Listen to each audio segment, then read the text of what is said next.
Fellas, there's so much talent outside the UFC that needs to be added to the UFC in terms of MMA fighters. Some of them are free agents, some of them are in different companies like Bellator that's shutting down, and there's just a lot of fighters outside of the UFC that I think personally should be added to the UFC roster. So today, we're going to be talking about MMA fighters that need to be added to the UFC roster. This could either because they're extremely talented and I want to see how they do in the UFC, or maybe they just would bring like massive pay-per-views to the UFC, but let me know if I missed any, notable names out, but we're going to be going in there with the first fighter, which is pretty obvious, Michael Venom Page.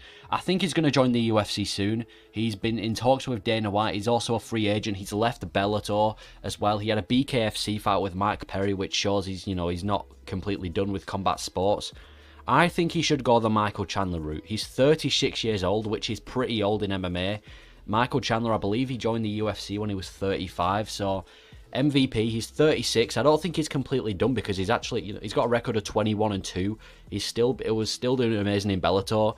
But yeah, he'd be a huge name over. Like I said, I think he should go the Michael Chandler route, and instead of trying to, go for the title and get a bunch of defenses, I think he should just have fun fights that are going to, be fun at the end of his career, so we can say that he fought in the UFC. And personally, I think a matchup that makes sense for him is Kevin Holland. Both welterweights, both very slick strikers, and I feel like Kevin Holland is the perfect kind of measuring fighter to see where MVP is, because if MVP goes out there and loses to Kevin Holland, then it shows that MVP, he was good in Bellator, but Bellator and UFC, two completely different leagues. But if MVP goes out there and starches Kevin Holland like Michael Chandler did to Dan Hooker, then that's him writing a statement, and also him saying that he should have been in the UFC a while ago. So I want to see him in the UFC. He needs to join soon. He's 36 years old, and I just want to see him have fun fights because he is the human highlight reel. This guy has got so much highlights in Bellator, things like flying knees. He's just such an elusive striker. People have been comparing him to Adesanya. But I want to see him against the top competition. I want to see him in the big league. I want to see him against people like Kevin Holland and other welterweights, man. I want to see this guy in fun fights because he's a big name here in the UK as well. Like, outside of, I'd say outside of the UFC, he's probably the biggest name in terms of MMA outside the UFC. So, yeah, he's an exciting fighter. He'd have so many fun matchups. He's a free agent. I think everything's right for him to come. And I reckon he will join. I predict that he will be in the UFC in the next year because, like I said, he's been having talks with Dana White. He's a free agent now, so I feel like he really will join the UFC. But if he does, he needs to make it quick because he's 36. I reckon his prime lasts... I reckon he'll be good for like another 2 years. So join the UFC, get a bunch of fun fights on your resume, and then move on. But first fighter, MVP. Fighter number 2. I'm going with Lewis Mcgillin. Some of you might not know who this is, and I kind of feel privileged for knowing who this guy is, bro. I've been following this guy since he was an amateur. I remember watching his first fight on his pro debut, and now he's kind of taking over PFL.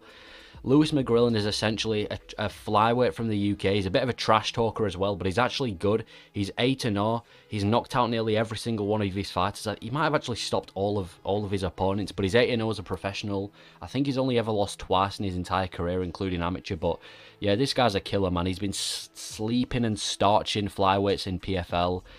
He's been getting all these highlights. Again, you can call him a human highlight reel as well because he's just racking up knockouts. And he's genuinely a promotable fighter. I think he's going to have a bit of a career like Paddy Pimblett. And I know when I say the name Paddy Pimblett, you instantly just think like, a bit of a meme, not really a serious fighter. But I feel like within 1 or 2 fights, he's already going to be a big name in the UFC just because of how well he can promote himself. Like, you stick this guy on like the next, I don't know when the next event in the UK is. I think they're probably going to do one around March. Yeah, probably going to do one around March next year because that's usually when they do it. And if they get Lewis Mcgillin in the UFC on like a fight night prelim, he would, listen, within like 1 fight, he's already going to be a big name in the UFC. And he will be in the UFC soon. I genuinely believe that. He's got everything it takes to be a fighter. He's taking over PFL Europe, keeps starching opponents, human highlight reel. So Lewis Mcgillin for me, I want to see him in the UFC as soon as possible. And I reckon, again, I predict that he will be in the UFC in at least the next 2 years. He's relatively young as well. He's in his 20s, so he's not like he's towards the end of his career. But again, from the UK, I want to see this guy in the UFC as soon as we can. Next fighter, Usman Magomedov. Everyone knows about this guy already in the UFC. It's not really, it's not like I'm scouting people out. Everyone knows who Usman Magomedov is, and we need to see him in the UFC. He's a genuine talent. Like, he's really talented, really well-rounded as well. He's a lightweight champion for Bellator. I think the reason he's not in the UFC isn't because he's ducking people or anything like that. I genuinely just think it's because Islam Makhachev's the champion, and obviously he's really close to Islam Makhachev. He's not going to want to come to the UFC and just beat off a bunch of contenders while Makhachev's the champion. So I think what's going to happen is Islam's going to lose the belt or retire or move up or whatever it may be, which could be in a couple of years, and then once that's done, Usman's going to come over to the UFC and take over, and I feel like we're just going to have a constant cycle of Dagestanis taking the lightweight belt. Obviously it was Khabib, and then after Oliveira it was Islam, and I think immediately after Islam it's going to be Usman Magomedov. I reckon he should come to the UFC, get a quick fight in, 1 or 2 fights, and I think he does beat a lot of the UFC lightweight roster. Like, we look at MVP, and we look at him and we're like, I'm not sure how well he's going to do against welterweights, man, but I look at Usman and I feel like he could genuinely take most of the lightweights, if not all of the lightweights in a fight in the UFC. Like, imagine this guy against a Gaethje, or, I don't know, maybe someone lower ranked like a Bobby Green, just, you know, just to wet the palate, just to start his UFC career off. But, no, I really do think he's champion. He's 18-0 as well, which is insane. So, 18-0 record. Yeah, he's a genuine prospect. Usman Magomedov, let's get him in the UFC as soon as we can, and like I said, extremely well-rounded, and he will be in the UFC, let's be honest, unless he's going to be one of these guys that just stays in Bellator to rack up a career instead of coming to the UFC because he's scared of losing. I don't think he'll do that, though. I think Usman Magomedov, he'll be in the UFC soon. Let's get him in. Could be a big draw as well. He's going to be the next Dagestani lightweight champ, let's be honest. But yeah, Usman Magomedov for me is another fighter that needs to join the UFC. Next, we've got Pitbull. Yeah, this guy has been talking for the longest. I always see this guy. I don't know if he does it nowadays, but I remember for the past few years, he's always been talking about, you know, how he could beat these UFC fighters, and he's dissing UFC fighters. And you can't diss UFC fighters when you're in Bellator. Like, I understand Bellator is probably the next best thing compared to the UFC in terms of talent. But still, you can't go on about how you're the double champion Bellator and how you're beating all these people in Bellator.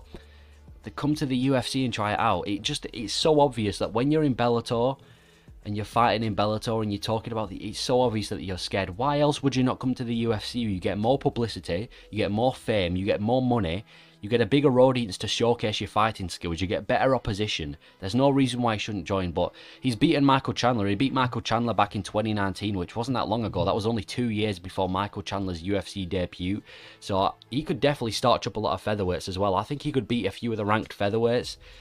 I'm not sure if he could become champion. Like, imagine this guy against like an Ilia Topuria, or I don't know, just another scrapper. Like, maybe we bring him in, debut him against like a Josh Emmett, but I'm not sure if he's going to join. He doesn't really seem like he wants to join. He's also 36 years old, like MVP, which is pretty old for the what's he called, the featherweight division. So maybe he just plans on not coming to the UFC, but he's a genuine talent. He'd definitely beat a few ranked fighters in the UFC. So I think he should just come over, beat a couple ranked fighters, and then maybe retire without winning the belt.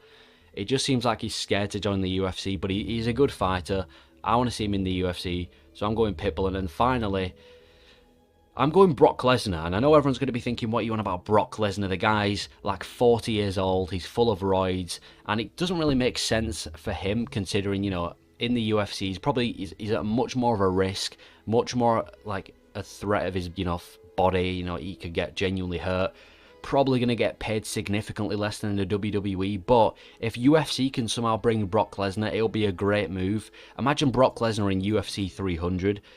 He would have so much hype and he would sell so many pay-per-views. If Brock Lesnar was just in any pay-per-view in the UFC in the next couple of months, the pay-per-views would be wild.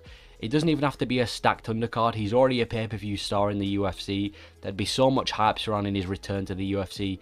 Obviously, I don't expect him to be booked against someone like Cyril Gane. Maybe we just book him against one of the the roid heads, one of the unranked roid heads. Like, I don't know, Mo Usman. Like, imagine we saw Brock Lesnar versus Mo Usman in like a UFC pay-per-view. But yeah, Brock Lesnar, let's get him in for like a 1 or 2 fight deal, because let's be honest, I'm not expecting him to have a genuine career in the UFC. He's already done that. He's already won the belt. And that's what I mean. It's not like we're marketing him as like this meme fighter that's joining the UFC. Like, he's a former champion. Like, we can all say that he's, you know, a WWE wrestler and whatever, but he has been a former champion in the heavyweight division, so we can't really mock him too much. bringing back, having 1 or 2 fun fights in the UFC. And I think, you know, that I do pay-per-views. If Dana White could get Brock Lesnar to the UFC, that'd be massive for the UFC, and even for a fan. Like, who doesn't want to see Lesnar back in there? But those are some fighters that I think genuinely need to be added to the UFC roster. Some of them are prospects, some of them have already had a career, but that's my initial thoughts. Let me know your thoughts and if I missed any fighters out. But yeah, thank you for watching.